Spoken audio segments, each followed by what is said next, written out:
أعوذ بالله من الشيطان الرجيم. بسم الله الرحمن الرحيم. ألف لام ميم. ذلك الكتاب لا ريب فيه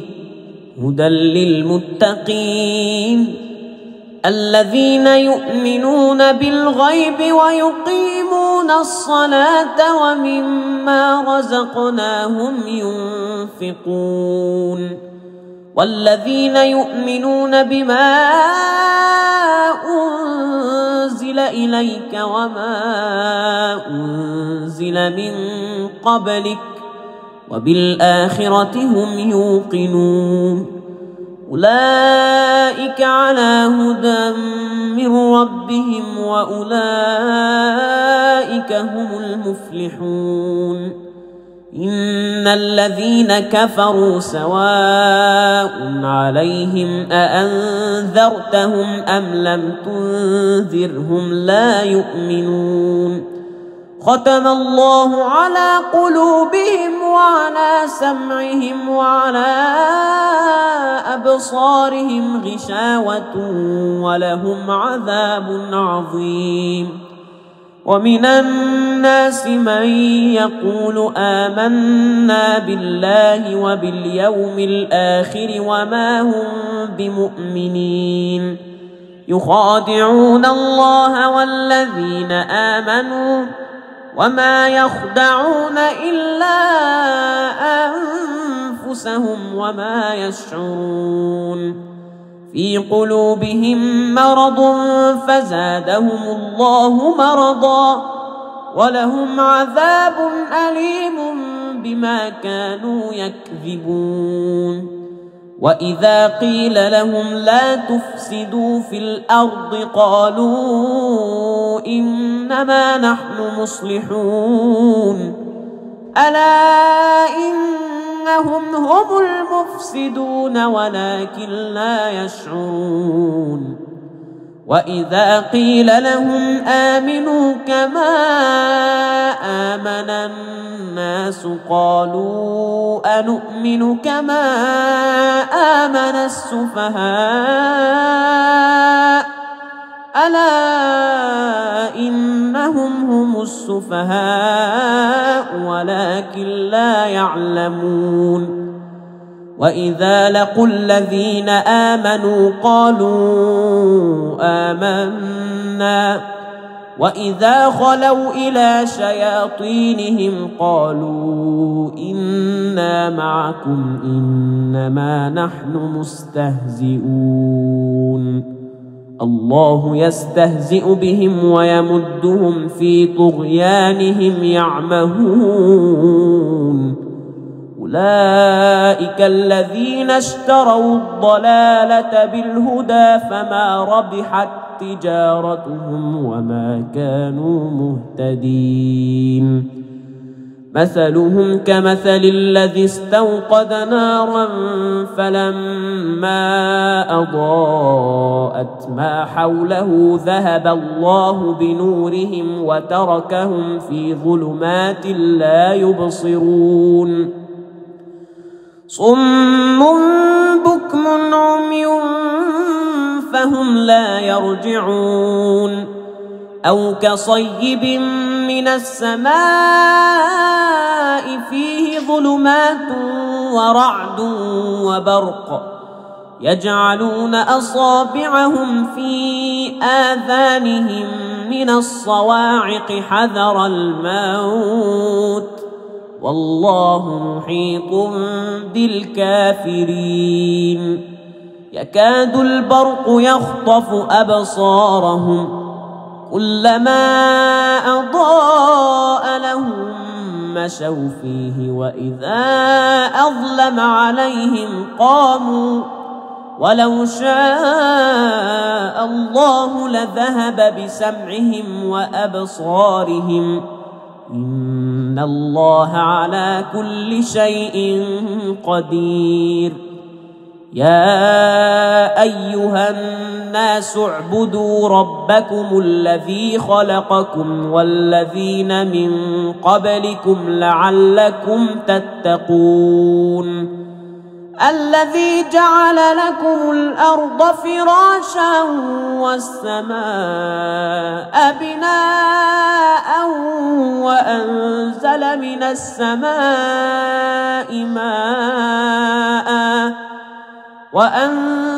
من السماء ماء فأخرج به من الثمرات رزقا لكم فلا تجعلوا لله أندادا وأنتم تعلمون وإن كنتم في ريب مما نزلنا على عبدنا فأتوا بسورة من مثله وادعوا شهداءكم من دون الله إن كنتم صادقين فإن لم تفعلوا ولن تفعلوا فاتقوا النار التي وقودها الناس والحجارة أعدت للكافرين وبشر الذين آمنوا وعملوا الصالحات أن لهم جنات تجري من تحتها الأنهار كلما رزقوا منها من ثمرة رزقا قالوا هذا الذي رزقنا من قبل وأتوا به متشابها ولهم فيها أزواج مطهرة وهم فيها خالدون إن الله لا يستحيي أن يضرب مثلا ما بعوضة فما فوقها فأما الذين آمنوا فيعلمون أنه الحق من ربهم وأما الذين كفروا فيقولون ماذا أراد الله بهذا مثلا يضل به كثيرا ويهدي به كثيرا وما يضل به إلا الفاسقين الذين ينقضون عهد الله من بعد ميثاقه ويقطعون ما أمر الله به أن يوصل ويفسدون في الأرض أولئك هم الخاسرون كيف تكفرون بالله وكنتم أمواتا فأحياكم ثم يميتكم ثم يحييكم ثم إليه ترجعون هو الذي خلق لكم ما في الأرض جميعا ثم استوى إلى السماء فسواهن 7 سماوات وهو بكل شيء عليم وإذ قال ربك للملائكة إني جاعل في الأرض خليفة قالوا أتجعل فيها من يفسد فيها ويسفك الدماء ونحن نسبح بحمدك ونقدس لك قال إني أعلم ما لا تعلمون وعلم آدم الأسماء كلها ثم عرضهم على الملائكة فقال أنبئوني بأسماء هؤلاء إن كنتم صادقين قالوا سبحانك لا علم لنا إلا ما علمتنا إنك أنت العليم الحكيم قال يا آدم أنبئهم بأسمائهم فلما أنبأهم بأسمائهم قال ألم أقل لكم إني أعلم غيب السماوات والأرض وأعلم ما تبدون وما كنتم تكتمون وإذ قلنا للملائكة اسجدوا لآدم فسجدوا إلا إبليس أبى واستكبر وكان من الكافرين وقلنا يا آدم اسكن أنت وزوجك الجنة وكلا منها رغدا حيث شئتما ولا تقربا هذه الشجرة فتكونا من الظالمين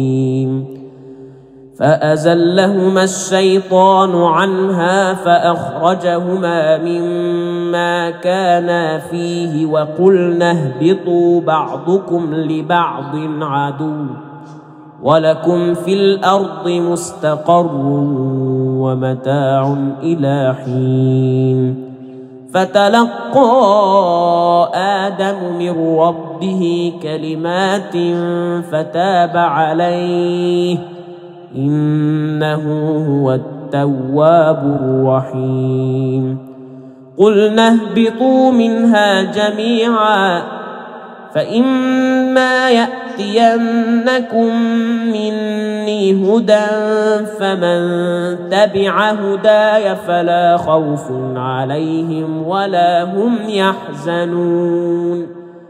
والذين كفروا وكذبوا بآياتنا أولئك أصحاب النار هم فيها خالدون يا بني إسرائيل اذكروا نعمتي التي أنعمت عليكم وأوفوا بعهدي أوف بعهدكم وإياي فارهبون وآمنوا بما أنزلت مصدقا لما معكم ولا تكونوا أول كافر به ولا تشتروا بآياتي ثمنا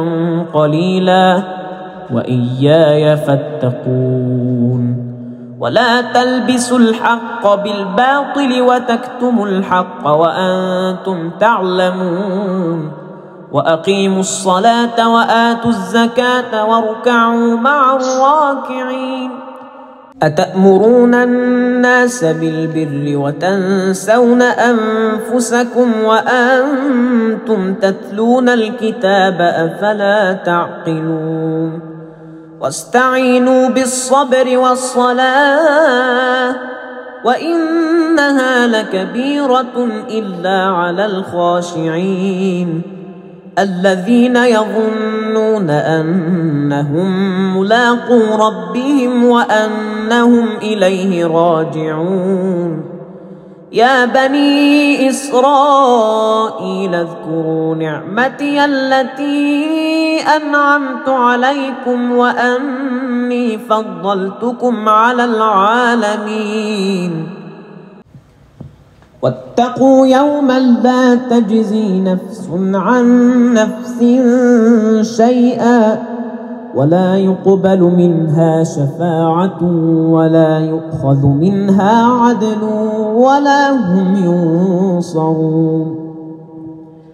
وإذ نجيناكم من آل فرعون يسومونكم سوء العذاب يذبحون أبناءكم ويستحيون نساءكم وفي ذلكم بلاء من ربكم عظيم وإذ فرقنا بكم البحر فأنجيناكم وأغرقنا آل فرعون وأنتم تنظرون وإذ واعدنا موسى 40 ليلة ثم اتخذتم العجل من بعده وأنتم ظالمون ثم عفونا عنكم من بعد ذلك لعلكم تشكرون وإذ آتينا موسى الكتاب والفرقان لعلكم تهتدون وإذ قال موسى لقومه يا قوم إنكم ظلمتم أنفسكم باتخاذكم العجل فتوبوا إلى بارئكم فاقتلوا أنفسكم ذلكم خير لكم عند بارئكم فتاب عليكم إنه هو التواب الرحيم وإذ قلتم يا موسى لن نؤمن لك حتى نرى الله جهرة فأخذتكم الصاعقة وأنتم تنظرون ثم بعثناكم من بعد موتكم لعلكم تشكرون وظللنا عليكم الغمام وأنزلنا عليكم المن والسلوى كلوا من طيبات ما رزقناكم وما ظلمونا ولكن كانوا أنفسهم يظلمون وإذ قلنا ادخلوا هذه القرية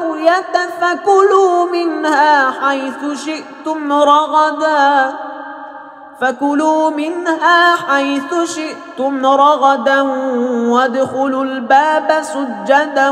وقولوا حطة نغفر لكم خطاياكم وسنزيد المحسنين فبدل الذين ظلموا قولا غير الذي قيل لهم فأنزلنا على الذين ظلموا رجزا من السماء بما كانوا يفسقون وإذ استسقى موسى لقومه فقلنا اضرب بعصاك الحجر فانفجرت منه 12 عينا قد علم كل أناس مشربهم كلوا واشربوا من رزق الله ولا تعثوا في الأرض مفسدين وإذ قلتم يا موسى لن نصبر على طعام واحد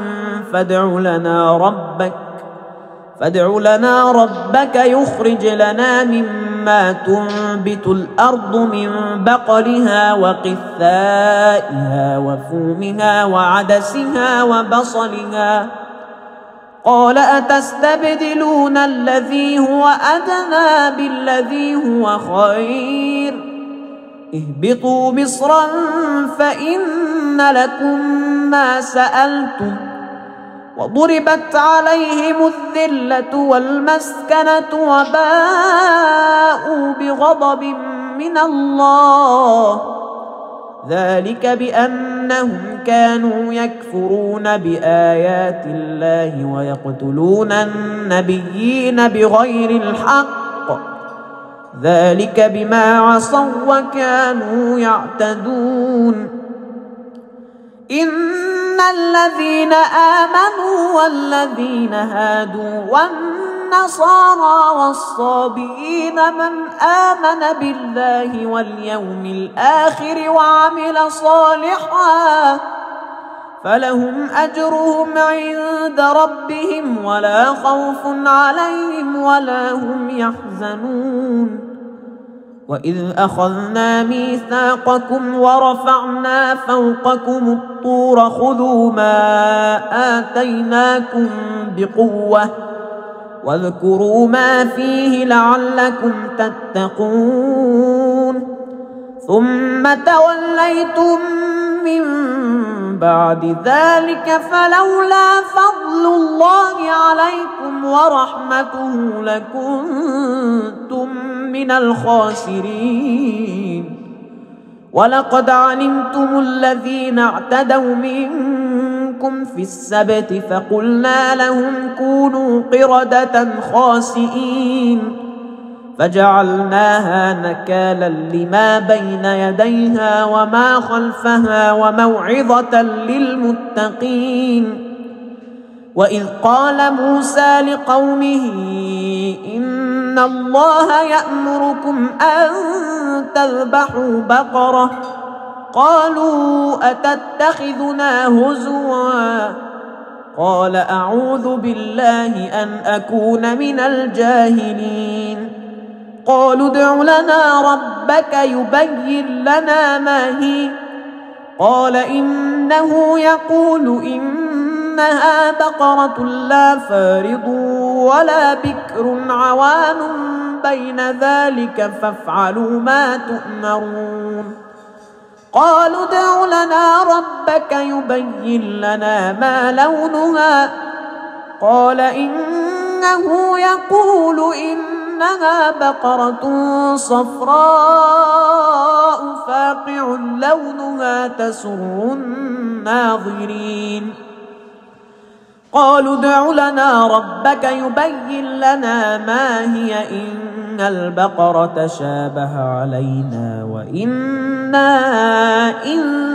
شاء الله لمهتدون.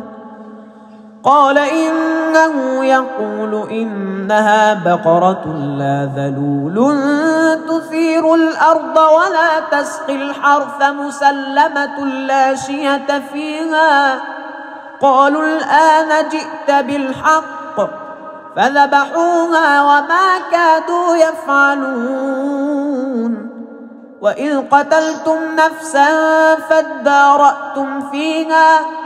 والله مخرج ما كنتم تكتمون. فقلنا اضربوه ببعضها كذلك يحيي الله الموتى ويريكم آياته لعلكم تعقلون.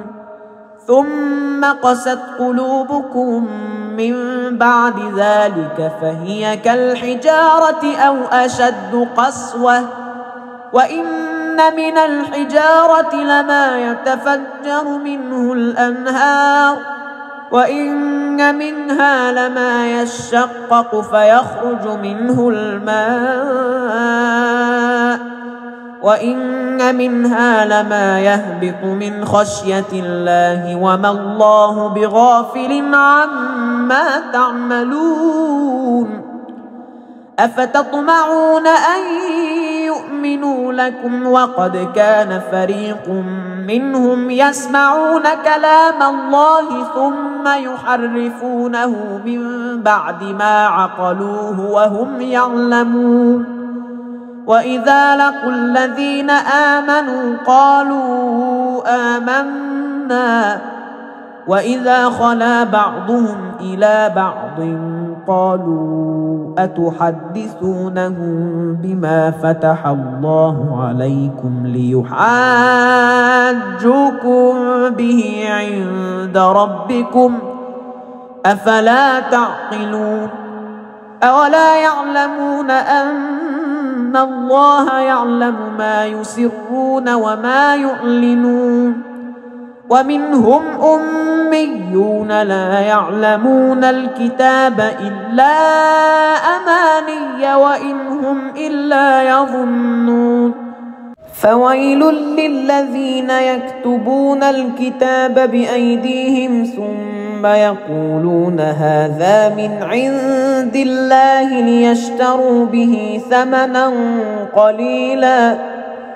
فويل لهم مما كتبت أيديهم وويل لهم مما يكسبون. وقالوا لن تمسنا النار إلا أياما معدودة قل أتخذتم عند الله عهدا فلن يخلف الله عهده أم تقولون على الله ما لا تعلمون بلى من كسب سيئة وأحاطت به خطيئته فأولئك أصحاب النار هم فيها خالدون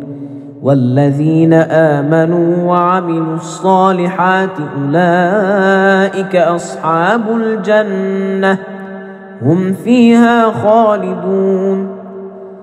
وإذ أخذنا ميثاق بني إسرائيل لا تعبدون إلا الله وبالوالدين إحسانا وذي القربى واليتامى والمساكين وقولوا للناس حسنا وأقيموا الصلاة وآتوا الزكاة ثم توليتم إلا قليلا منكم وأنتم معرضون وإذ أخذنا ميثاقكم لا تسفكون دماءكم ولا تخرجون أنفسكم من دياركم ثم أقررتم وأنتم تشهدون ثم أنتم هؤلاء تقتلون أنفسكم وتخرجون فريقا منكم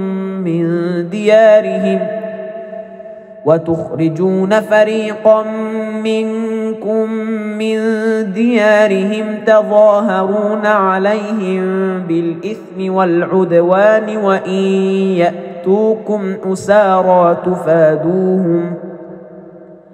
وإن يأتوكم أسارى تفادوهم وهو محرم عليكم إخراجهم أفتؤمنون ببعض الكتاب وتكفرون ببعض فما جزاء من يفعل ذلك منكم إلا خزي في الحياة الدنيا ويوم القيامة يردون إلى أشد العذاب وما الله بغافل عما تعملون أولئك الذين اشتروا الحياة الدنيا بالآخرة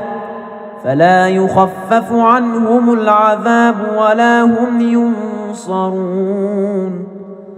ولقد آتينا موسى الكتاب وقفينا من بعده بالرسل وآتينا عيسى ابن مريم البينات وأيدناه بروح القدس أفكلما جاءكم رسول بما لا تهوى أنفسكم استكبرتم ففريقا كذبتم وفريقا تقتلون وقالوا قلوبنا غلف بل لعنهم الله بكفرهم فقليلا ما يؤمنون ولما جاءهم كتاب من عند الله مصدق لما معهم وكانوا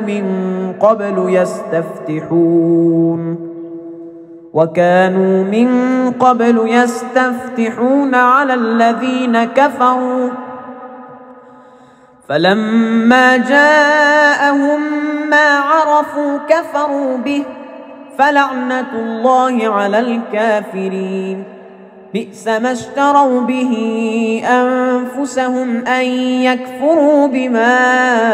أنزل الله بغيا أن ينزل الله من فضله على من يشاء من عباده فباءوا بغضب على غضب وللكافرين عذاب مهين وإذا قيل لهم آمنوا بما أنزل الله قالوا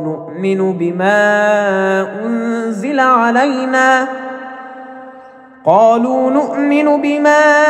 أنزل علينا ويكفرون بما وراءه وهو الحق مصدقا لما معهم قل فلم تقتلون أنبياء الله من قبل إن كنتم مؤمنين ولقد جاءكم موسى بالبينات ثم اتخذتم العجل من بعده وأنتم ظالمون وإذ أخذنا ميثاقكم ورفعنا فوقكم الطور خذوا ما آتيناكم بقوة واسمعوا قالوا سمعنا وعصينا وأشربوا في قلوبهم العجل بكفرهم قل بئس ما يأمركم به إيمانكم إن كنتم مؤمنين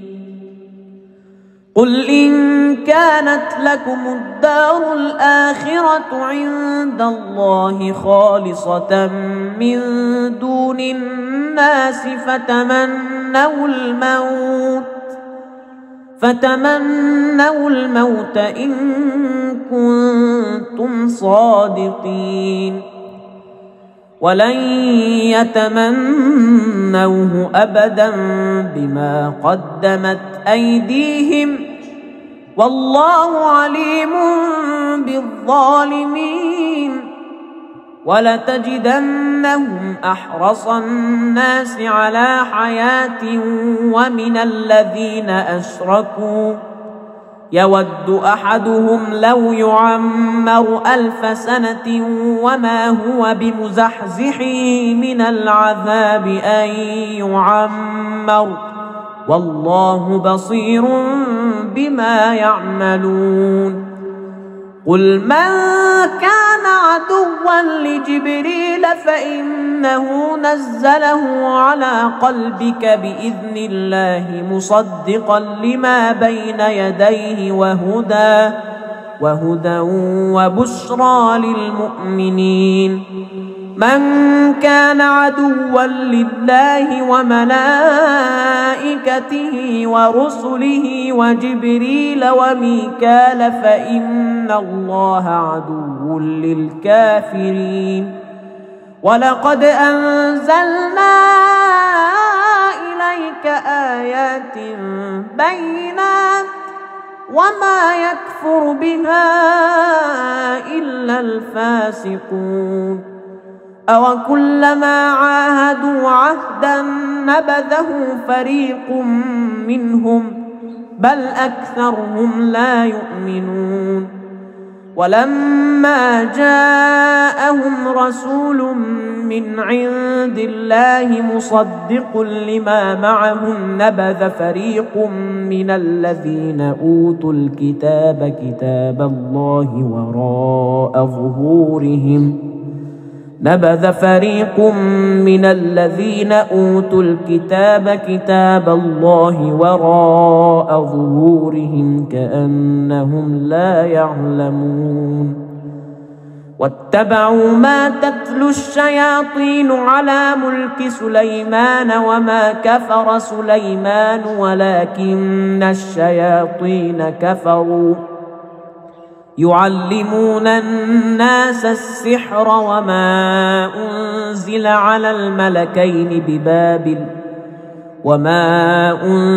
على الملكين ببابل هاروت وماروت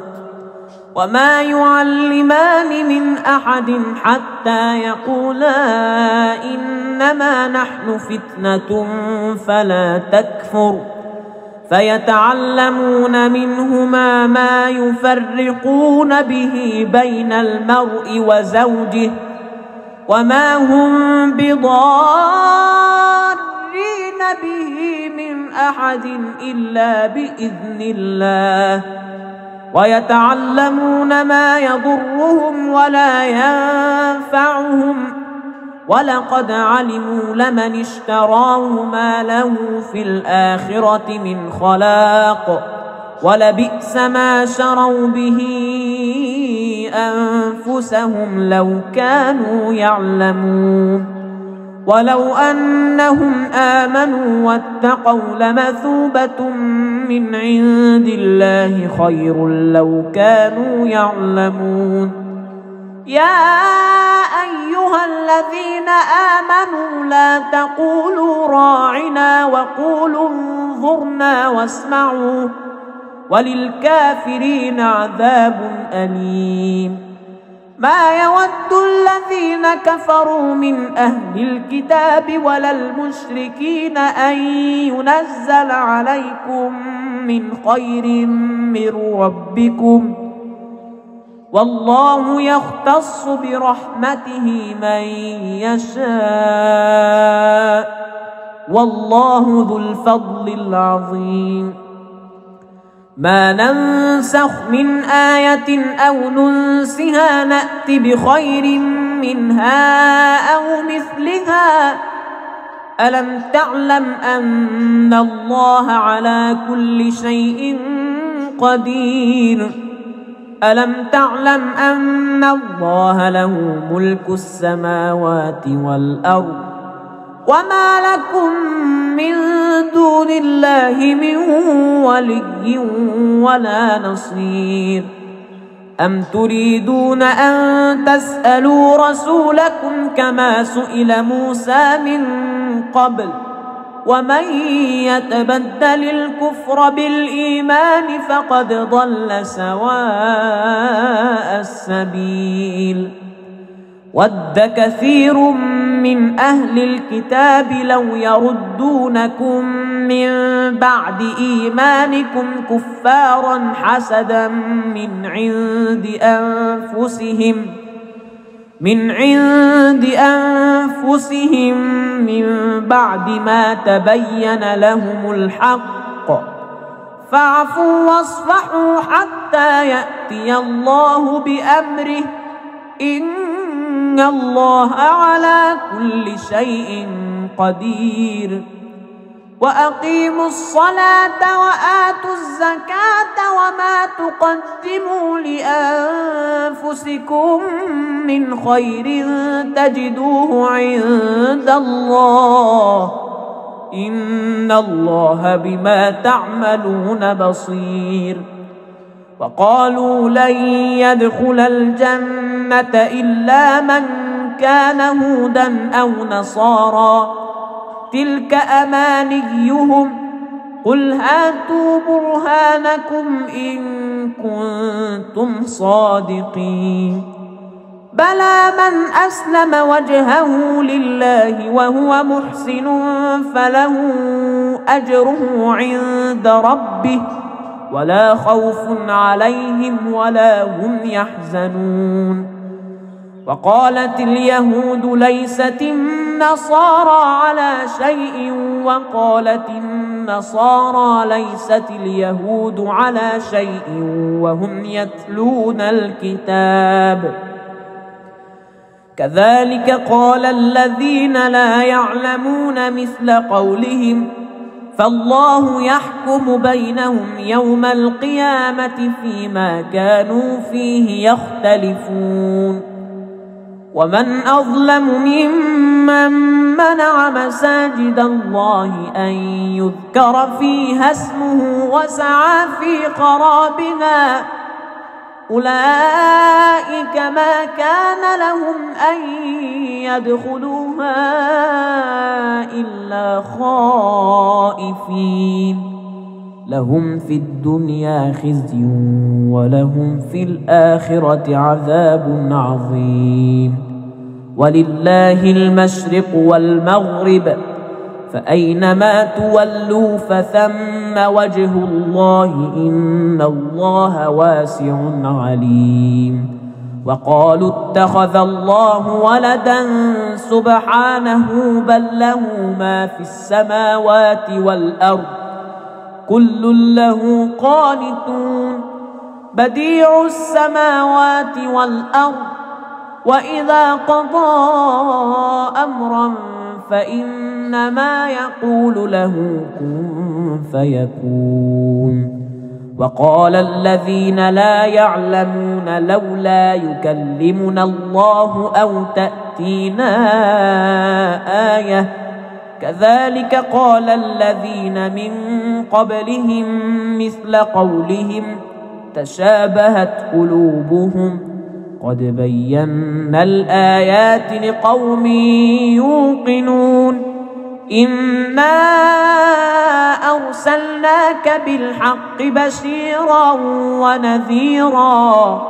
ولا تسأل عن أصحاب الجحيم ولن ترضى عنك اليهود ولا النصارى حتى تتبع ملتهم قل إن هدى الله هو الهدى ولئن اتبعت أهواءهم بعد الذي جاءك من العلم ما لك من الله من ولي ولا نصير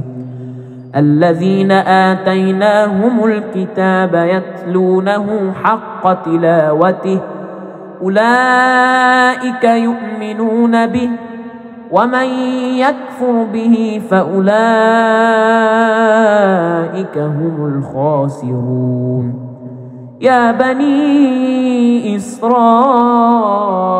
اذكروا نعمتي التي أنعمت عليكم وأني فضلتكم على العالمين واتقوا يوما لا تجزي نفس عن نفس شيئا ولا يقبل منها عدل ولا تنفعها شفاعة ولا هم ينصرون وإذ ابتلى إبراهيم ربه بكلمات فأتمهن قال إني جاعلك للناس إماما قال ومن ذريتي قال لا ينال عهد الظالمين وإذ جعلنا البيت مثابة للناس وأمنا واتخذوا من مقام إبراهيم مصلى وعهدنا إلى إبراهيم وإسماعيل أن طهرا بيتي للطائفين والعاكفين والركع السجود وإذ قال إبراهيم رب اجعل هذا بلدا آمنا وارزق أهله من الثمرات من آمن منهم بالله واليوم الآخر قال ومن كفر فأمتعه قليلا ثم أضطره إلى عذاب النار وبئس المصير وإذ يرفع إبراهيم القواعد من البيت وإسماعيل ربنا تقبل منا إنك أنت السميع العليم ربنا وجعلنا مسلمين لك ومن ذريتنا أمة مسلمة لك وأرنا مناسكنا وتب علينا إنك أنت التواب الرحيم ربنا وابعث فيهم رسولا منهم يتلو عليهم آياتك ويعلمهم الكتاب والحكمة ويزكيهم إنك أنت العزيز الحكيم ومن يرغب عن ملة إبراهيم إلا من سفه نفسه ولقد اصطفيناه في الدنيا وإنه في الآخرة لمن الصالحين إذ قال له ربه أسلم قال أسلمت لرب العالمين ووصى بها إبراهيم بنيه ويعقوب يا بني إن الله اصطفى لكم الدين فلا تموتن إلا وأنتم مسلمون أم كنتم شهداء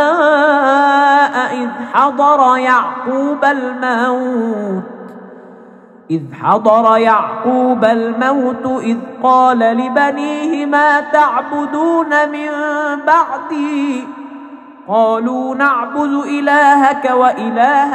آبائك إبراهيم وإسماعيل وإسحاق إلها واحدا ونحن له مسلمون تلك أمة قد خلت لها ما كسبت ولكم ما كسبتم ولا تسألون عما كانوا يعملون وقالوا كونوا هودا أو نصارى تهتدوا قل بل ملة إبراهيم حنيفا وما كان من المشركين قولوا آمنا بالله وما أنزل إلينا وما أنزل إلى إبراهيم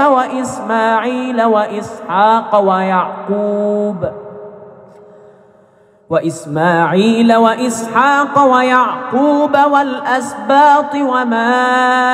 أوتي موسى وعيسى وما أوتي النبيون من ربهم لا نفرق بين أحد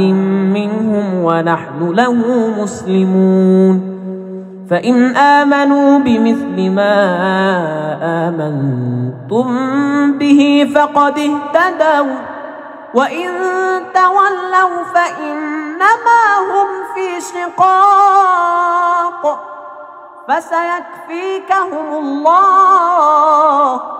وهو السميع العليم صبغة الله ومن أحسن من الله صبغة ونحن له عابدون قل أتحاجوننا في الله وهو ربنا وربكم ولنا أعمالنا ولكم أعمالكم ونحن له مخلصون أم تقولون إن إبراهيم وإسماعيل وإسحاق ويعقوب والأسباط كانوا هودا أو نصارى قل أأنتم أعلم أم الله ومن أظلم ممن كتم شهادة عنده من الله وما الله بغافل عما تعملون تلك أمة قد خلت لها ما كسبت ولكم ما كسبتم ولا تسألون عما كانوا يعملون سيقول السفهاء من الناس ما ولاهم عن قبلتهم التي كانوا عليها قل لله المشرق والمغرب يهدي من يشاء إلى صراط مستقيم وكذلك جعلناكم أمة وسطا لتكونوا شهداء على الناس ويكون الرسول عليكم شهيدا وما جعلنا القبلة التي كنت عليها إلا لنعلم من يتبع الرسول ممن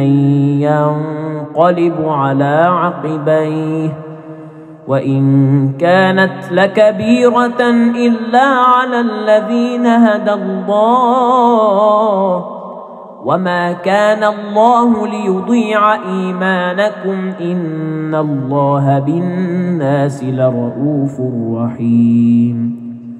قد نرى تقلب وجهك في السماء فلنولينك قبلة ترضاها فول وجهك شطر المسجد الحرام وحيث ما كنتم فولوا وجوهكم شطره وإن الذين أوتوا الكتاب ليعلمون أنه الحق من ربهم وما الله بغافل عما يعملون ولئن أتيت الذين أوتوا الكتاب بكل آية ما تبعوا قبلتك وما أنت بتابع قبلتهم وما بعضهم بتابع قبلة بعض ولئن اتبعت أهواءهم من بعد ما جاءك من العلم إنك إذا لمن الظالمين الذين آتيناهم الكتاب يعرفونه كما يعرفون أبناءهم وإن فريقا منهم ليكتمون الحق وهم يعلمون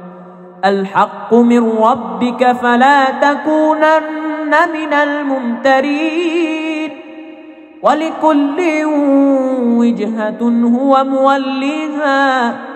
فاستبقوا الخيرات أينما تكونوا يأت بكم الله جميعا إن الله على كل شيء قدير ومن حيث خرجت فول وجهك شطر المسجد الحرام وإنه للحق من ربك وما الله بغافل عما تعملون ومن حيث خرجت فول وجهك شطر المسجد الحرام وحيث ما كنتم فولوا وجوهكم شطره لئلا يكون للناس عليكم حجة إلا الذين ظلموا منهم فلا تخشوهم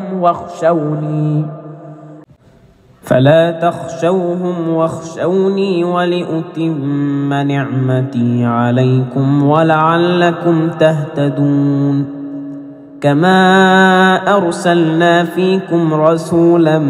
منكم يتلو عليكم آياتنا ويزكيكم ويعلمكم الكتاب والحكمة ويعلمكم ما لم تكونوا تعلمون فاذكروني أذكركم واشكروا لي ولا تكفرون يا أيها الذين آمنوا استعينوا بالصبر والصلاة إن الله مع الصابرين ولا تقولوا لمن يقتل في سبيل الله أموات بل أحياء ولكن لا تشعرون ولنبلونكم بشيء من الخوف والجوع ونقص من الأموال والأنفس والثمرات وبشر الصابرين الذين إذا أصابتهم مصيبة قالوا إنا لله وإنا إليه راجعون أولئك عليهم صلوات من ربهم ورحمة وأولئك هم المهتدون إن الصفا والمروة من شعائر الله فمن حج البيت أو اعتمر فلا جناح عليه أن يطوف بهما ومن تطوع خيرا فإن الله شاكر عليم إن الذين يكتمون ما أنزلنا من البينات والهدى من بعد ما بيناه من بعد ما بيناه للناس في الكتاب أولئك يلعنهم الله ويلعنهم اللاعنون إلا الذين تابوا وأصلحوا وبينوا فأولئك أتوب عليهم وأنا التواب الرحيم إن الذين كفروا وماتوا وهم كفار أولئك عليهم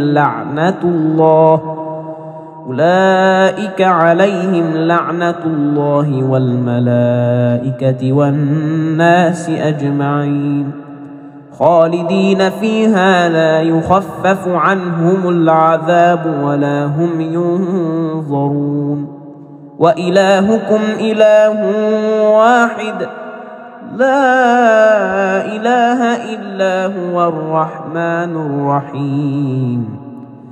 إن في خلق السماوات والأرض واختلاف الليل والنهار والفلك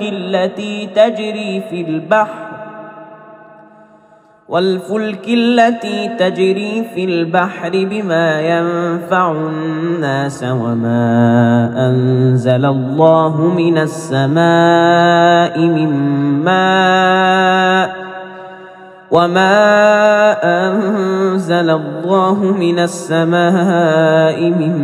ماء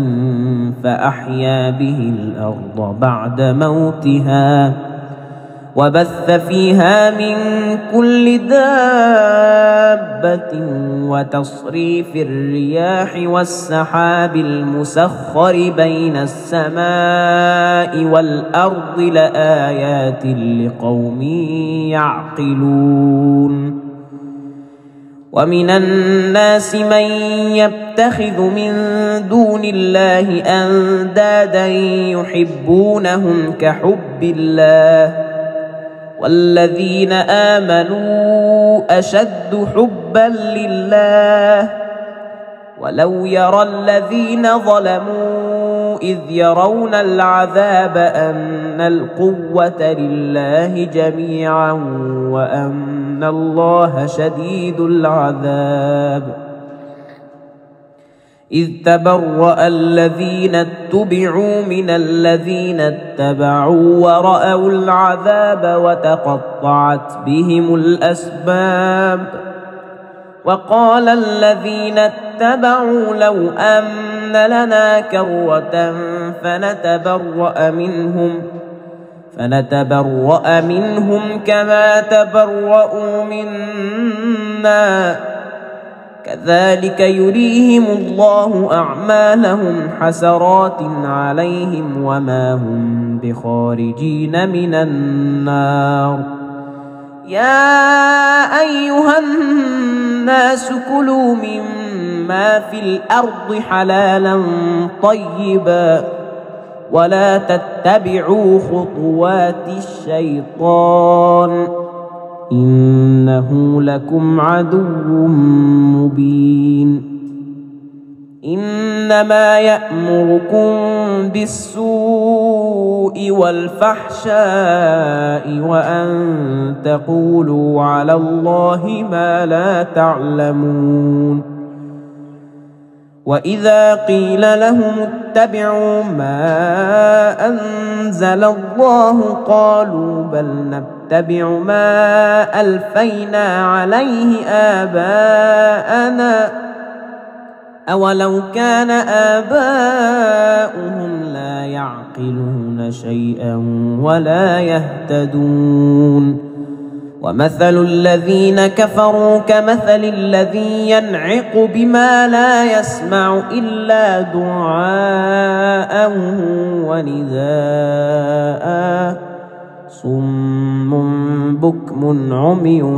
فهم لا يعقلون يا أيها الذين آمنوا كلوا من طيبات ما رزقناكم واشكروا لله إن كنتم إياه تعبدون إنما حرم عليكم الميتة والدم ولحم الخنزير وما أهل به لغير الله فمن اضطر غير باغ ولا عاد فلا إثم عليه إن الله غفور رحيم. إن الذين يكتمون ما أنزل الله من الكتاب ويشترون به ثمنا قليلا أولئك ما يأكلون في بطونهم إلا النار ولا يكلمهم الله يوم القيامة ولا يزكيهم ولهم عذاب أليم. أولئك الذين اشتروا الضلالة بالهدى والعذاب بالمغفرة فما أصبرهم على النار ذلك بأن الله نزل الكتاب بالحق وإن الذين اختلفوا في الكتاب لفي شقاق بعيد. ليس البر أن تولوا وجوهكم قبل المشرق والمغرب ولكن البر من آمن بالله واليوم الآخر والملائكة والكتاب والنبيين وآتى المال على حبه ذوي القربى واليتامى والمساكين وابن السبيل والسائلين وفي الرقاب وأقام الصلاة وآتى الزكاة والموفون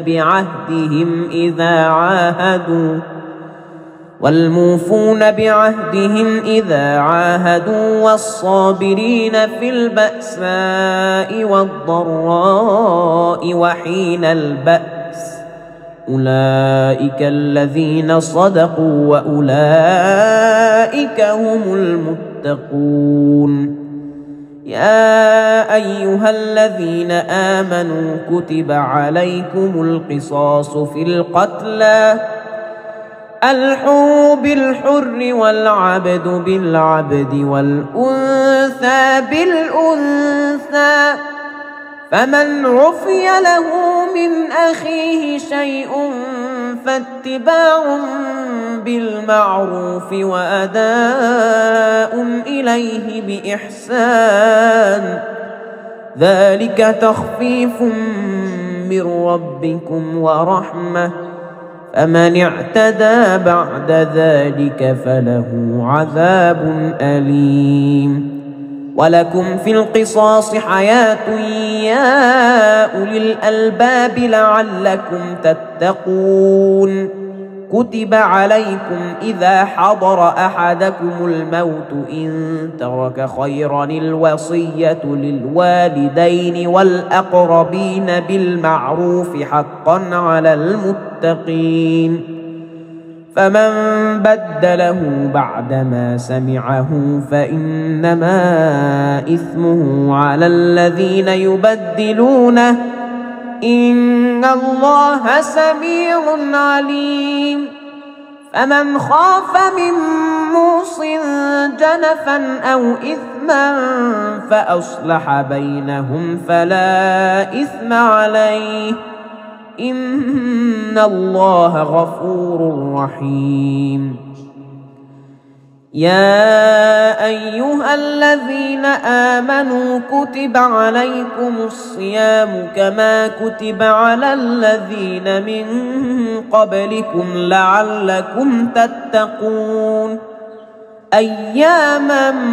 معدودات فمن كان منكم مريضا أو على سفر فعدة من أيام أخر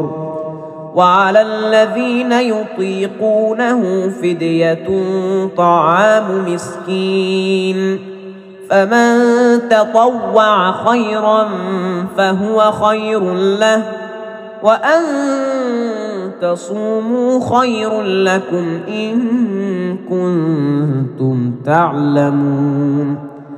شهر رمضان الذي أنزل فيه القرآن هدى للناس وبينات من الهدى والفرقان فمن شهد منكم الشهر فليصمه ومن كان مريضا أو على سفر فعدة من أيام أخر يريد الله بكم اليسر ولا يريد بكم العسر ولتكملوا العدة ولتكبروا الله على ما هداكم ولعلكم تشكرون. وإذا سألك عبادي عني فإني قريب أجيب دعوة الداع إذا دعان فليستجيبوا لي وليؤمنوا بي لعلهم يرشدون. أحل لكم ليلة الصيام الرفث إلى نسائكم هن لباس لكم وأنتم لباس لهن علم الله أنكم كنتم تختانون أنفسكم فتاب عليكم وعفى عنكم فالآن باشروهن وابتغوا ما كتب الله لكم وكلوا واشربوا حتى يتبين لكم الخيط الأبيض من الخيط الأسود من الفجر ثم أتموا الصيام إلى الليل ولا تباشروهن وأنتم عاكفون في المساجد تلك حدود الله فلا تقربوها كذلك يبين الله آياته للناس لعلهم يتقون. ولا تأكلوا أموالكم بينكم بالباطل وتدلوا بها إلى الحكام لتأكلوا فريقا من أموال الناس بالإثم وأنتم تعلمون. يسألونك عن الأهلة قل هي مواقيت للناس والحج وليس البر بأن تأتوا البيوت من ظهورها ولكن البر من اتقى وأتوا البيوت من أبوابها واتقوا الله لعلكم تفلحون. وقاتلوا في سبيل الله الذين يقاتلونكم ولا تعتدوا إن الله لا يحب المعتدين. واقتلوهم حيث ثقفتموهم وأخرجوهم من حيث أخرجوكم والفتنة أشد من القتل ولا تقاتلوهم عند المسجد الحرام حتى يقاتلوكم فيه فإن قاتلوكم فاقتلوهم كذلك جزاء الكافرين. فإن انتهوا فإن الله غفور رحيم. وقاتلوهم حتى لا تكون فتنة ويكون الدين لله فإن انتهوا فلا عدوان إلا على الظالمين. الشهر الحرام بالشهر الحرام والحرمات قصاص فمن اعتدى عليكم فاعتدوا عليه بمثل ما اعتدى عليكم واتقوا الله واعلموا أن الله مع المتقين. وأنفقوا في سبيل الله ولا تلقوا بأيديكم إلى التهلكة وأحسنوا إن الله يحب المحسنين. وأتموا الحج والعمرة لله، فإن أحصرتم فما استيسر من الهدي، ولا تحلقوا رؤوسكم حتى يبلغ الهدي محله، فمن كان منكم مريضا أو به أذى من رأسه ففدية من صيام أو صدقة أو نسك، فإذا أمنتم فمن تمتع بالعمرة إلى الحج فما استيسر من الهدي، فمن لم يجد فصيام 3 أيام في الحج و7 إذا رجعتم، تلك 10 كاملة، ذلك لمن لم يكن أهله حاضر المسجد الحرام. واتقوا الله واعلموا أن الله شديد العقاب. الحج أشهر معلومات، فمن فرض فيهن الحج فلا رفث ولا فسوق ولا جدال في الحج، وما تفعلوا من خير يعلمه الله، وتزودوا فإن خير الزاد التقوى واتقون يا أولي الألباب. ليس عليكم جناح أن تبتغوا فضلا من ربكم، فإذا أفضتم من عرفات فاذكروا الله عند المشعر الحرام واذكروه كما هداكم وإن كنتم من قبله لمن الضالين. ثم أفيضوا من حيث أفاض الناس واستغفروا الله إن الله غفور رحيم. فإذا قضيتم مناسككم فاذكروا الله كذكركم آباءكم أو أشد ذكرا، فمن الناس من يقول ربنا آتنا في الدنيا وما له في الآخرة من خلاق، ومنهم من يقول ربنا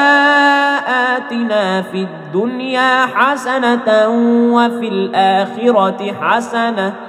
وقنا عذاب النار،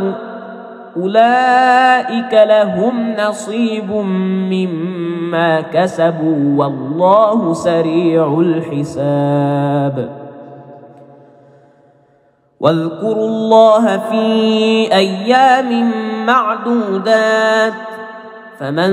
تعجل في يومين فلا إثم عليه ومن تأخر فلا إثم عليه لمن اتقى، واتقوا الله واعلموا أنكم إليه تحشرون. ومن الناس من يعجبك قوله في الحياة الدنيا ويشهد الله على ما في قلبه وهو ألد الخصام،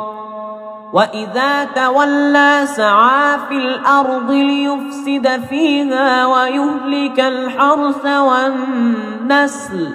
والله لا يحب الفساد. وإذا قيل له اتق الله أخذته العزة بالإثم فحسبه جهنم ولبئس المهاد. ومن الناس من يشري نفسه ابتغاء مرضات الله والله رؤوف بالعباد. يا أيها الذين آمنوا ادخلوا في السلم كافة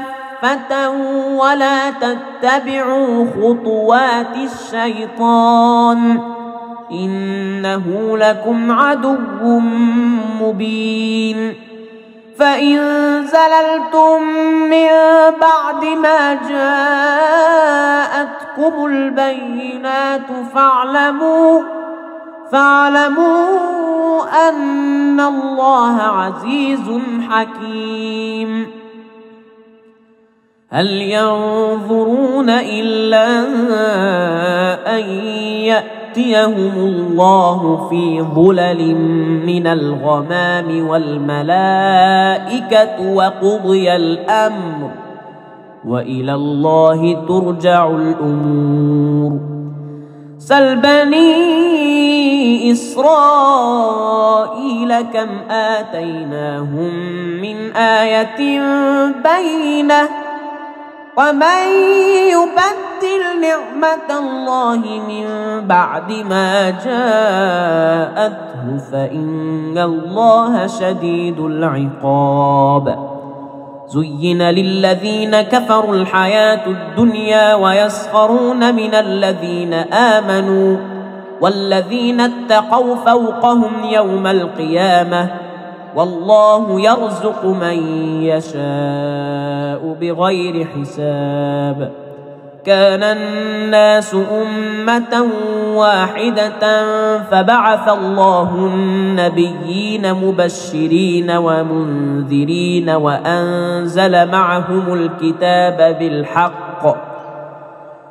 وأنزل معهم الكتاب بالحق ليحكم بين الناس فيما اختلفوا فيه وما اختلف فيه إلا الذين أوتوه من بعد ما جاءتهم البينات بغيا بينهم فهدى الله الذين آمنوا لما اختلفوا فيه من الحق بإذنه والله يهدي من يشاء إلى صراط مستقيم أم حسبتم أن تدخلوا الجنة ولما يأتكم مثل الذين خلوا من قبلكم مستهم البأساء والضراء وزلزلوا حتى يقول الرسول والذين آمنوا معه متى نصر الله ألا إن نصر الله قريب يسألونك ماذا ينفقون قل ما أنفقتم من خير فللوالدين والأقربين واليتامى والمساكين وابن السبيل وما تفعلوا من خير فإن الله به عليم كتب عليكم القتال وهو كره لكم وعسى أن تكرهوا شيئا وهو خير لكم وعسى أن تحبوا شيئا وهو شر لكم والله يعلم وأنتم لا تعلمون يسألونك عن الشهر الحرام قتال فيه قل قتال فيه كبير وصد عن سبيل الله وكفر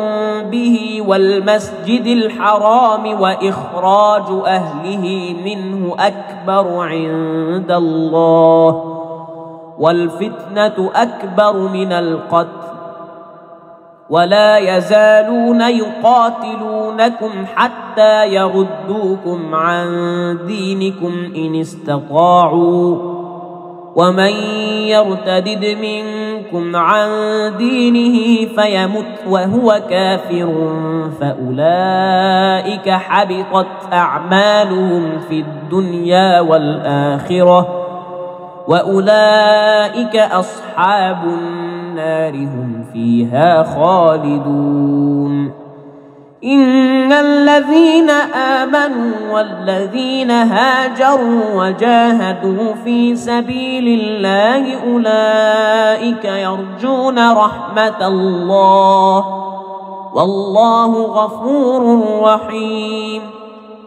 يسألونك عن الخمر والميسر قل فيهما إثم كبير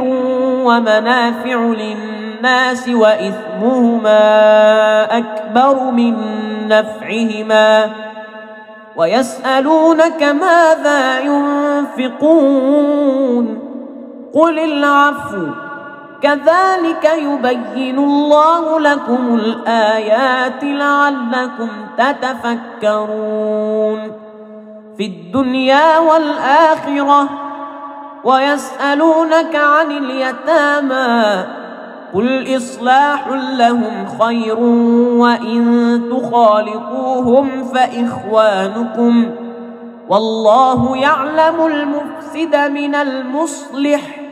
ولو شاء الله لأعنتكم إن الله عزيز حكيم. ولا تنكحوا المشركات حتى يؤمنوا ولأمة مؤمنة خير من مشركة ولو أعجبتكم ولا تنكحوا المشركين حتى يؤمنوا ولعبد مؤمن خير من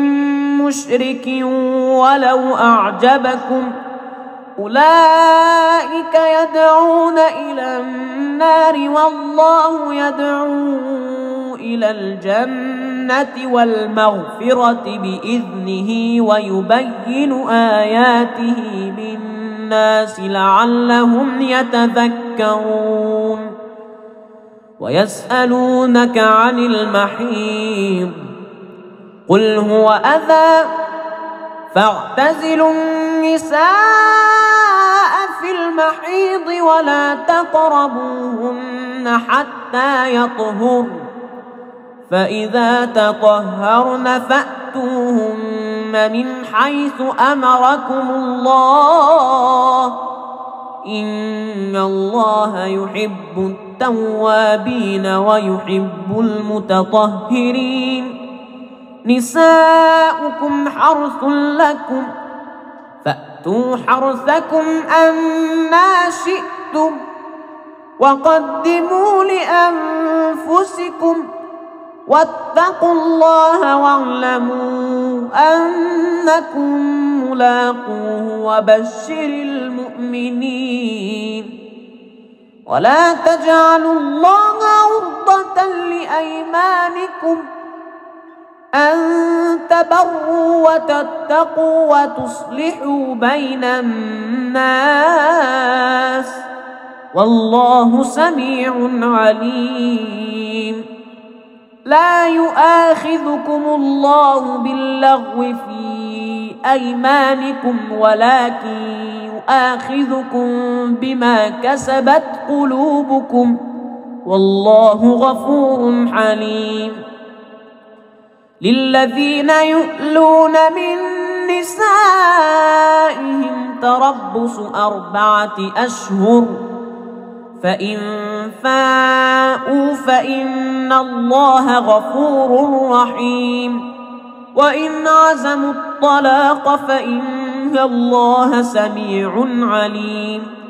والمطلقات يتربصن بأنفسهن 3 قروء ولا يحل لهن أن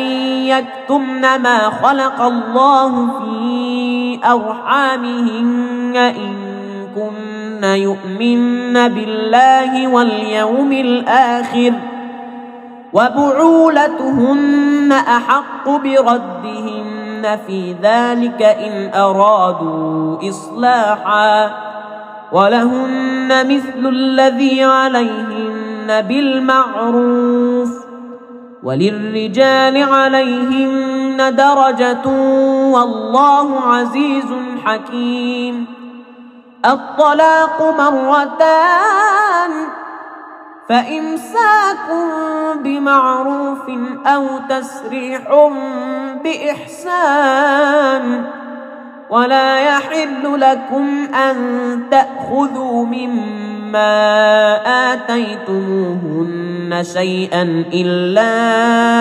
أن يخافا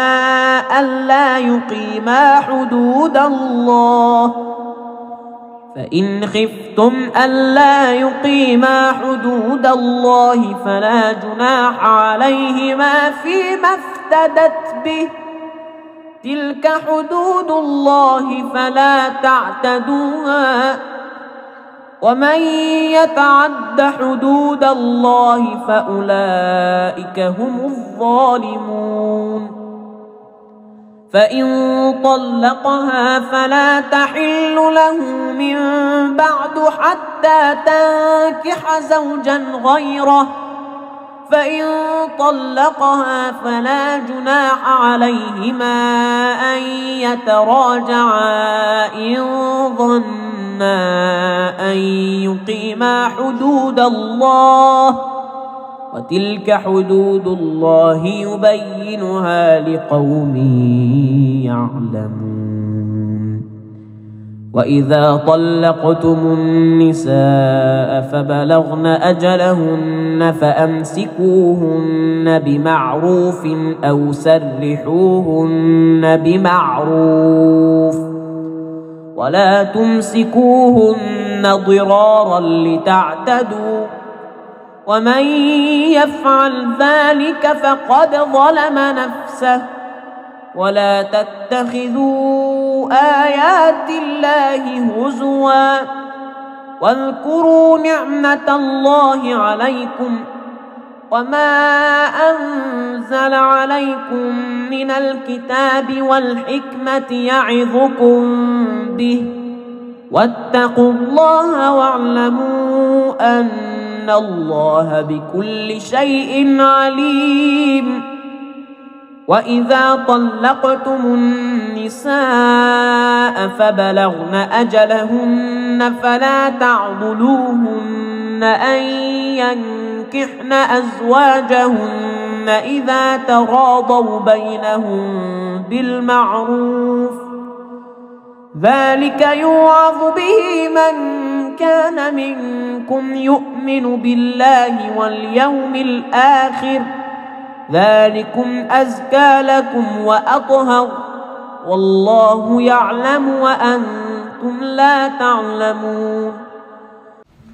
والوالدات يرضعن أولادهن حولين كاملين لمن أراد أن يتم الرضاعة.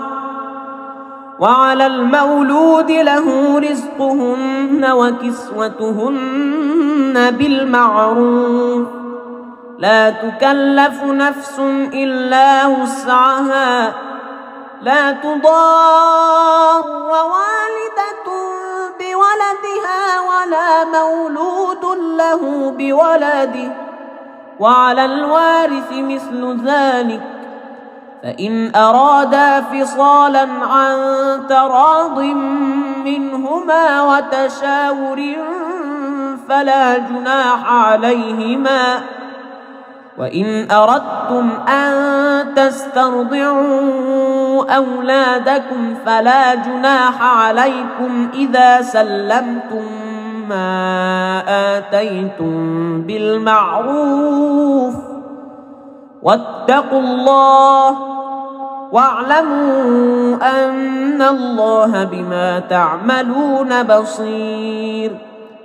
والذين يتوفون منكم ويذرون أزواجا يتربصن بأنفسهن 4 أشهر وعشرا. فإذا بلغن أجلهن فلا جناح عليكم فيما فعلن في أنفسهن بالمعروف. والله بما تعملون خبير.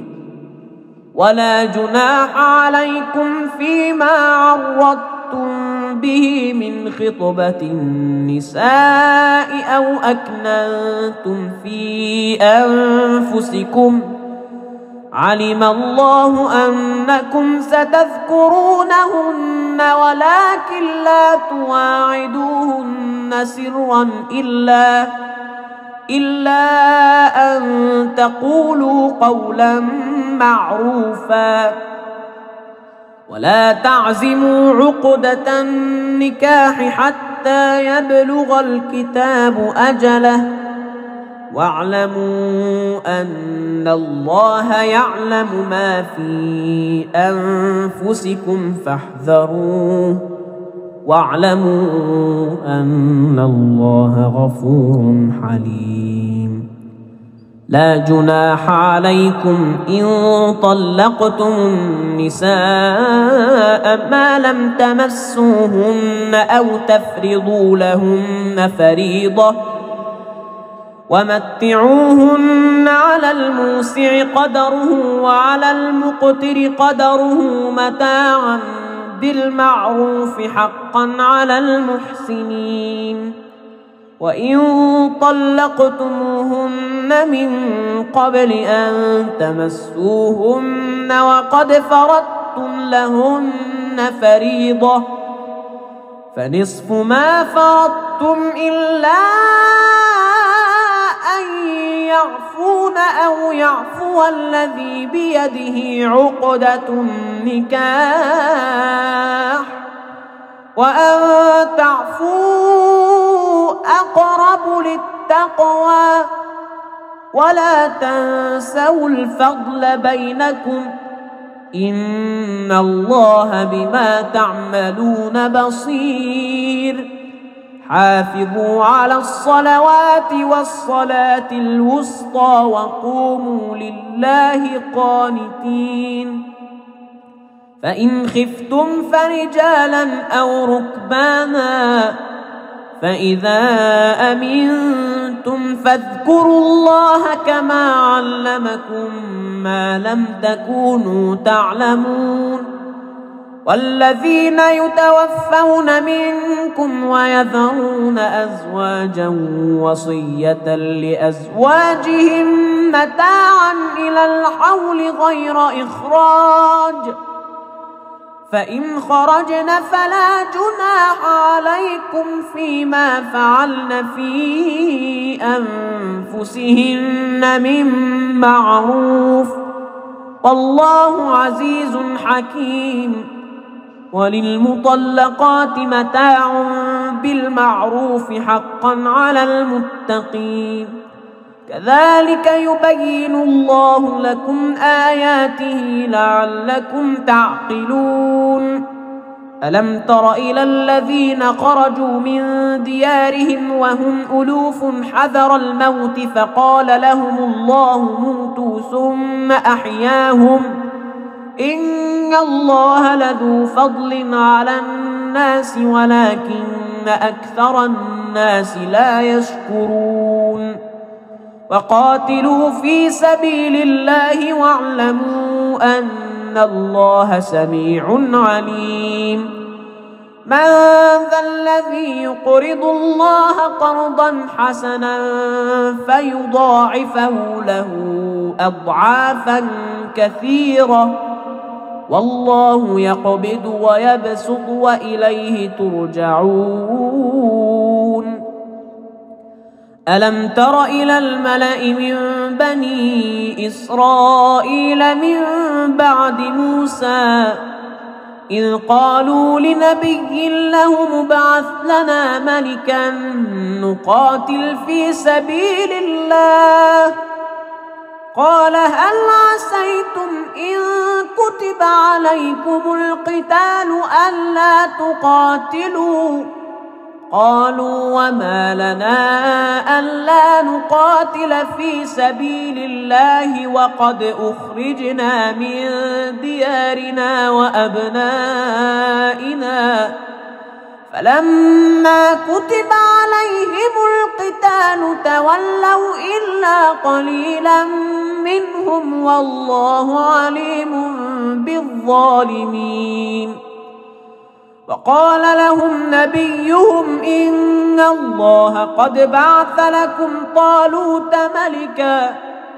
قالوا أنى يكون له الملك علينا ونحن أحق بالملك منه ولم يؤت سعة من المال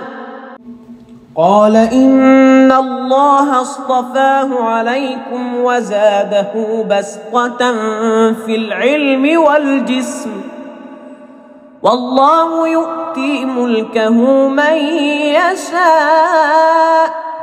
والله واسع عليم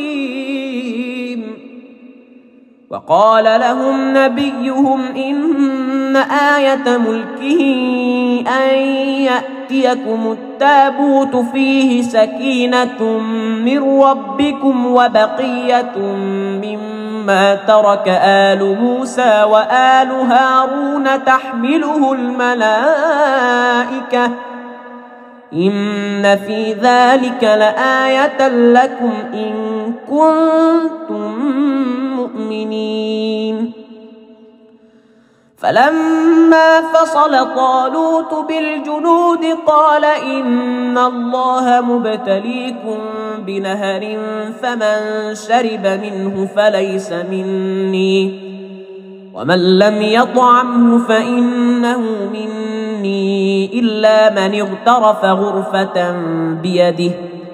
فشربوا منه إلا قليلا منهم فلما جاوزه هو والذين آمنوا معه قالوا لا طاقة لنا اليوم بجالوت وجنوده قال الذين يظنون أنهم ملاقو الله كم من فئة قليلة غلبت فئة كثيرة بإذن الله والله مع الصابرين ولما برزوا لجالوت وجنوده قالوا ربنا أفرغ علينا صبرا وثبت أقدامنا وانصرنا على القوم الكافرين فهزموهم بإذن الله وقتل داود جالوت وآتاه الله الملك والحكمة وعلمه مما يشاء ولولا دفع الله الناس بعضهم ببعض لفسدت الأرض ولكن الله ذو فضل على العالمين تلك آيات الله نتلوها عليك بالحق وإنك لمن المرسلين تلك الرسل فضلنا بعضهم على بعض منهم من كلم الله ورفع بعضهم درجات وآتينا عيسى ابن مريم البينات وأيدناه بروح القدس ولو شاء الله ما اقتتل الذين من بعدهم من بعد ما جاءتهم البينات ولكن اختلفوا فمنهم من آمن ومنهم من كفر ولو شاء الله ما اقتتلوا ولكن الله يفعل ما يريد يا أيها الذين آمنوا أنفقوا مما رزقناكم من قبل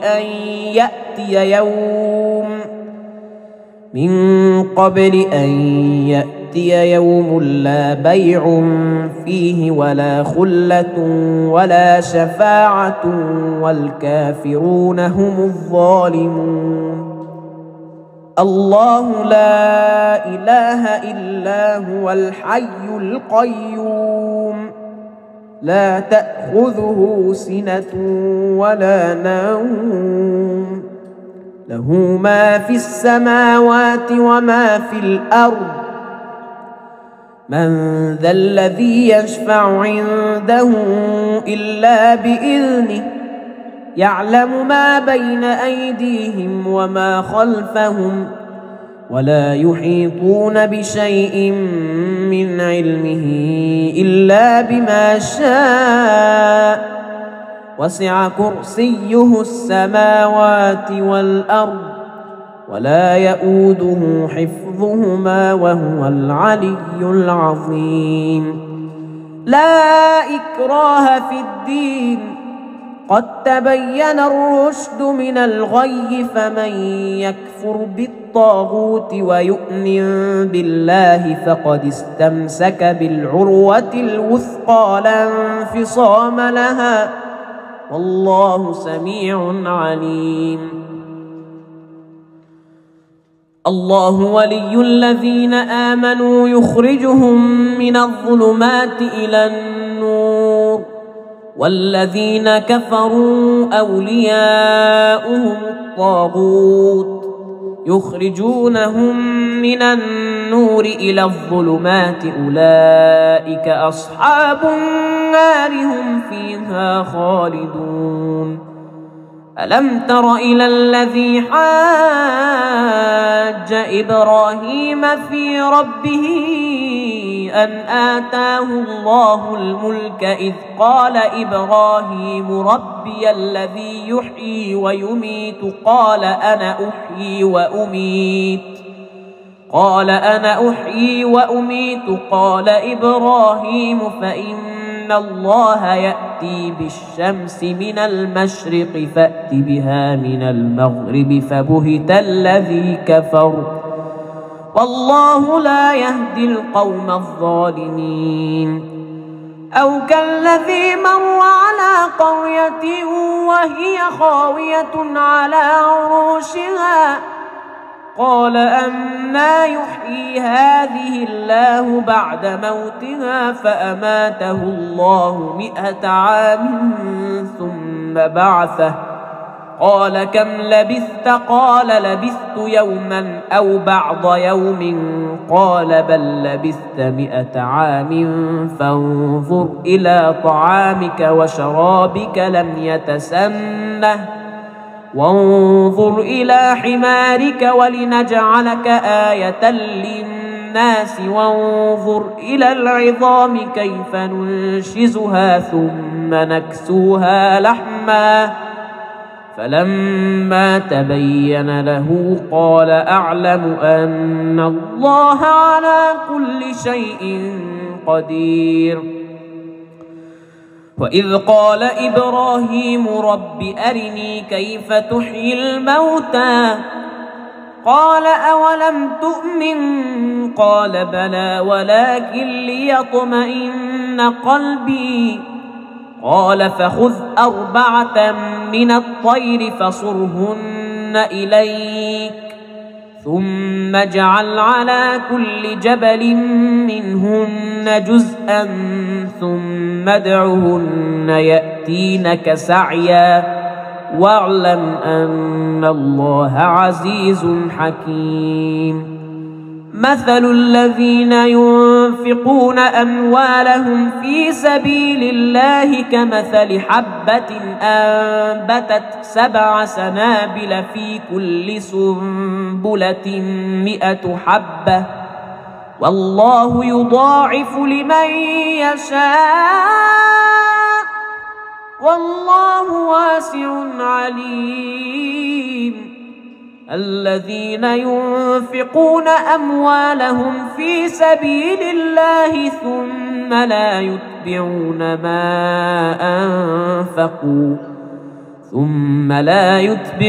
ما أنفقوا منا ولا أذى لهم أجرهم عند ربهم ولا خوف عليهم ولا هم يحزنون. قول معروف ومغفرة خير من صدقة يتبعها أذى والله غني حليم. يا أيها الذين آمنوا لا تبطلوا صدقاتكم بالمن والأذى كالذي ينفق ماله رئاء الناس ولا يؤمن بالله واليوم الآخر فمثله كمثل صفوان عليه تراب فأصابه وابل فتركه صلدا لا يقدرون على شيء مما كسبوا والله لا يهدي القوم الكافرين ومثل الذين ينفقون أموالهم ابتغاء مرضات الله وتثبيتا من أنفسهم كمثل جنة بربوة أصابها وابل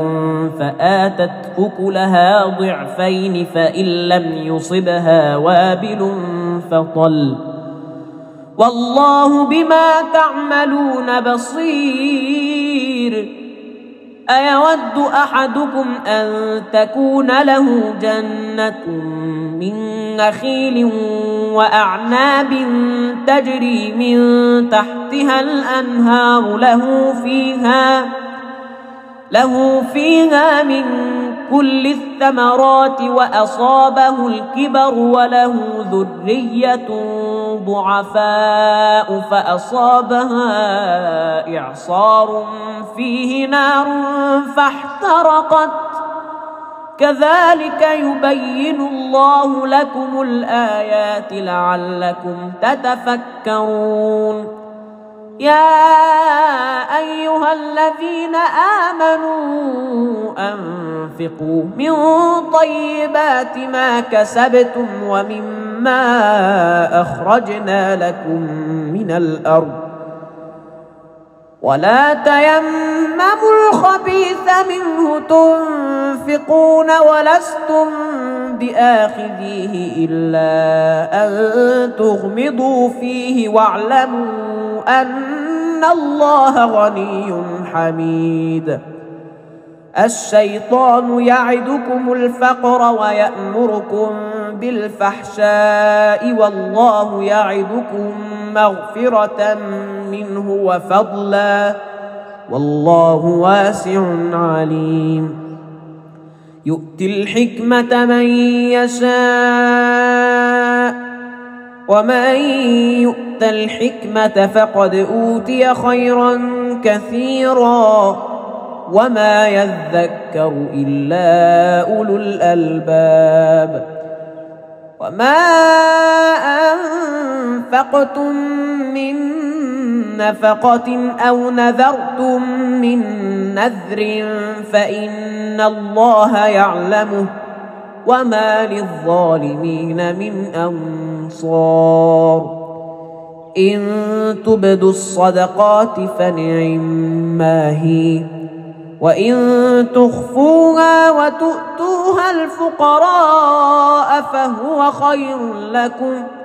ويكفر عنكم من سيئاتكم والله بما تعملون خبير ليس عليك هداهم ولكن الله يهدي من يشاء وما تنفقوا من خير فلأنفسكم وما تنفقون إلا ابتغاء وجه الله وما تنفقوا من خير يوفى إليكم وأنتم لا تظلمون للفقراء الذين أحصروا في سبيل الله لا يستطيعون ضربا في الأرض يحسبهم الجاهل أغنياء من التعفف تعرفهم بسيماهم لا يسألون الناس إلحافا وما تنفقوا من خير فإن الله به عليم الذين ينفقون أموالهم بالليل والنهار سرا وعلانية فلهم أجرهم عند ربهم ولا خوف عليهم ولا هم يحزنون الذين يأكلون الربا لا يقومون إلا كما يقوم الذي يتخبطه الشيطان من المس ذلك بأنهم قالوا إنما البيع مثل الربا وأحل الله البيع وحرم الربا فمن جاءه موعظة من ربه فانتهى فله ما سلف وأمره إلى الله ومن عاد فأولئك أصحاب النار هم فيها خالدون يمحق الله الربا ويربي الصدقات والله لا يحب كل كفار أثيم إن الذين آمنوا وعملوا الصالحات وأقاموا الصلاة وآتوا الزكاة لهم أجرهم عند ربهم ولا خوف عليهم ولا هم يحزنون يا أيها الذين آمنوا اتقوا الله وذروا ما بقي من الربا إن كنتم مؤمنين فإن لم تفعلوا فأذنوا بحرب من الله ورسوله وإن تبتم فلكم رؤوس أموالكم لا تظلمون ولا تظلمون وإن كان ذو عسرة فنظرة إلى ميسرة وأن تصدقوا خير لكم إن كنتم تعلمون واتقوا يوما ترجعون فيه إلى الله ثم توفى كل نفس ما كسبت وهم لا يظلمون يا أيها الذين آمنوا إذا تداينتم بدين إلى أجل مسمى فاكتبوه وليكتب بينكم كاتب بالعدل ولا يأب كاتب أن يكتب كما علمه الله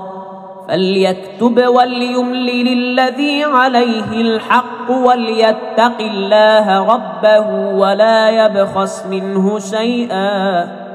فإن كان الذي عليه الحق سفيها أو ضعيفا أو لا يستطيع أن يمل هو فليملل وليه بالعدل